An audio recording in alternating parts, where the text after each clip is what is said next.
ನೀವು ಕೂಡ ಮನೆಯಲ್ಲೇ ತುಪ್ಪ ಮಾಡ್ಕೋಬೇಕು ಅಂತ ಡೈಲಿ ಕೆನೆನ ಈ ಥರ ಒಂದು ಬಾಕ್ಸಲ್ಲಿ ಸೇವ್ ಮಾಡಿ ಇಡ್ತಾ ಇದ್ದರೆ ಈ ರೀಲ್ನ ಮಿಸ್ ಮಾಡಬೇಡಿ. ಒಂದು ಪಾತ್ರೆಯಲ್ಲಿ ಈ ಥರ ಸ್ಟೋರ್ ಮಾಡಿ ಇಟ್ಕೊಂಡಿರೋ ಕ್ರೀಮ್ನ ಟ್ರಾನ್ಸ್ಫರ್ ಮಾಡ್ಕೊಳ್ಳಿ. ಸ್ವಲ್ಪ ನೀರು ಸೇರಿಸಿ ಇದನ್ನು ಬಿಸಿ ಮಾಡಲಿಕ್ಕೆ ಇಡಿ. ಇದು ಕರಗುತ್ತೆ. ಕರಗಿದ ನಂತರ ಈ ಥರ ಕಾಣಿಸುತ್ತೆ. ಪೂರ್ತಿ ಮೆಲ್ಟ್ ಆದ ತಕ್ಷಣ ಗ್ಯಾಸ್ ಸ್ಟವ್ ಆಫ್ ಮಾಡಿ ಒಂದು ಲೋಟ ತುಂಬ ನೀರನ್ನ ಈ ಥರ ತುಂಬಿಸಿಟ್ಟು ಪಾತ್ರೆ ಒಳಗಡೆ ಇಟ್ಬಿಡಿ.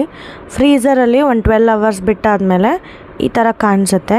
ಸೊ ಮೇಲ್ಗಡೆ ಅದೇನು ದಪ್ಪ ಬಂದಿರುತ್ತಲ್ಲ ಅದನ್ನು ಇನ್ನೊಂದು ಪಾತ್ರೆಗೆ ಟ್ರಾನ್ಸ್ಫರ್ ಮಾಡ್ಕೊಳ್ಳಿ.